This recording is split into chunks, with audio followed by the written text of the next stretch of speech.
तर राम राम मंडळी, विरोधाभासमध्ये सर्वांचं स्वागत. तर आपण आज एक क्राईम स्टोरीवर आधारित चोरांनी असं कृत्य करू नये, काय कृत्य करू नये त्यासाठी बघत राहा विरोधाभास.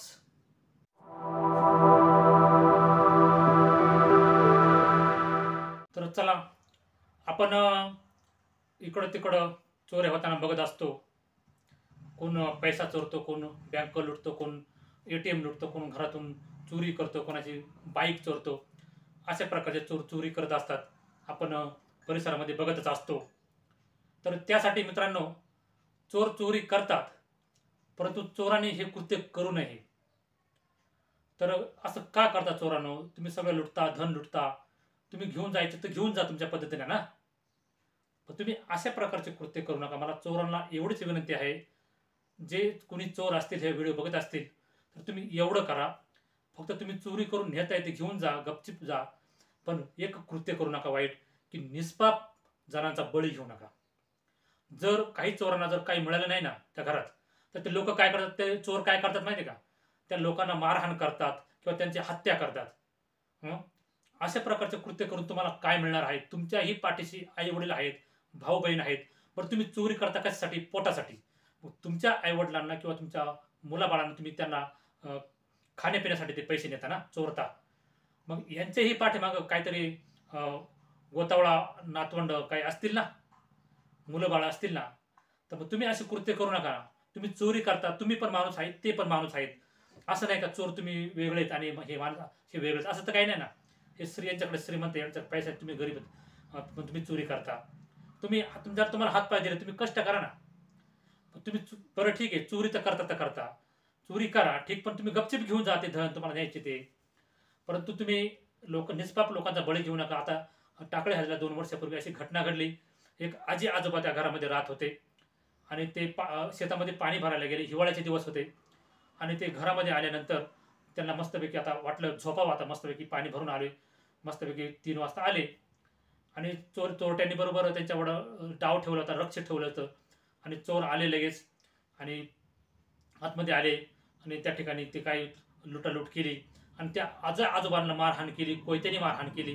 त्यांचा कोणाचा हात काढला, कोणाचा मुंडकं तोडलं आणि त्या आजी आजोबाची त्या ठिकाणी त्यांनी हत्या केली. मग त्या आजी आजोबाने तुम्हाला केलं होतं तरी काय? तुम्हाला लुटायचं होतं ना, तुम्ही घेऊन जा सगळं, पण त्या आजी आजोबाला तुम्ही मारलं का? तुम्हालाही तसे आईवडील होते ना, तुम्ही तशाच आईवडिलांच्या पोटी जन्म घेतला होता का नाही? मग तुम्हाला त्यांना मारताना तुम्हाला काही थोडं दृश्य दिसलं का नाही समोर चेहऱ्यापुढं? आपल्याला आईवडील होते, आपण त्यांच्या पोटी जन्म घेतलाय, तुम्हाला काही आईचं दूध आठवलं नाही का? आठवल तुम्हाला, कधी आठवल? ज्यावेळेस तुमच्यावर तशी वेळ येईल ना, त्यावेळेस तुम्हाला आईचं दूध आठवल, तसं नाही आठवणार. अरे चोरटे हो, तुम्ही चोरी करता, लोकांना मारहाण करता, पैसे तर पैसा नेता, लोकांना मारून टाकता, हे तुम्ही फेडशाल कुठं? एक दिवस तुम्हाला नक्की वाईट भोगावं लागेल रे, नक्की वाईट भोगावं लागेल. असं करू नका ना. पण त्यापेक्षा चोरी करताच कशाला? चोरी करण्यात मजा आहे का काय? आपण कष्ट करा, आपल्या देवानं हातपाय दिलेत, निसर्गाने हातपाय दिलेत, त्याचा वापर करा नीट. का त्यांचा वापर असा वाईट करण्यासाठी करायचा का? आता त्या आजीचा आजोबाचा आत्मा काय म्हणत असेल, किती तळतळत असेल. तुमचा जीव नक्की चांगला जाईल का इथून पुढे? तुमच्याही भोवती असंच घडेल, असाच त्यांचा आत्मा तळतळत गेला असेल ना. किती आनंदाने ते आजी आजोबा पाणी भरून आले होते आणि झोपायला लागले होते, तुम्ही त्यांच्याशी असं कृत्य करता. हे कृत्य मी बातमी वाचल्यानंतर मला जरा वेगळंच वाटलं, त्याच्यावर मी हा व्हिडिओ बनवत आहे.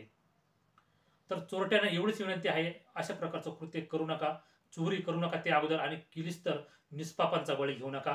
आणि या चोरट्यांना बंदोबस्त करण्यासाठी पोलिसांनी जरा आणि नागरिकांनी जरा कर्तव्य दक्षता राहावी आणि पत्रकारांनी सुद्धा ह्या बातम्या जास्तीत जास्त दाखवून यांना चोरट्यांना घाम फोडावा, हीच माझ्या ह्या व्हिडिओच्या माध्यमातून विनंती आहे.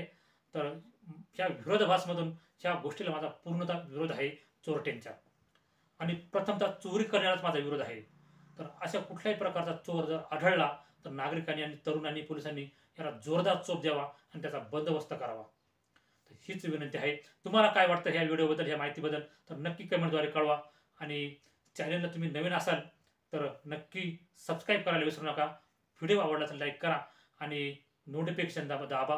भेटूया पुढच्या एका विरोधाभासमधील एका नवीन मस्तपैकी मोटिवेशनल किंवा क्राईम किंवा न्यूज, पॉलिटिक्स, गव्हर्नमेंट्स, एंटरटेनमेंट, एखाद्या गायडन्स किंवा नॉलेज किंवा एखाद्या जबरदस्त क्राईम बातमीसह. तोपर्यंत मित्रांनो भेटूया पुढच्या व्हिडिओमध्ये. बघत राहा विरोधाभास.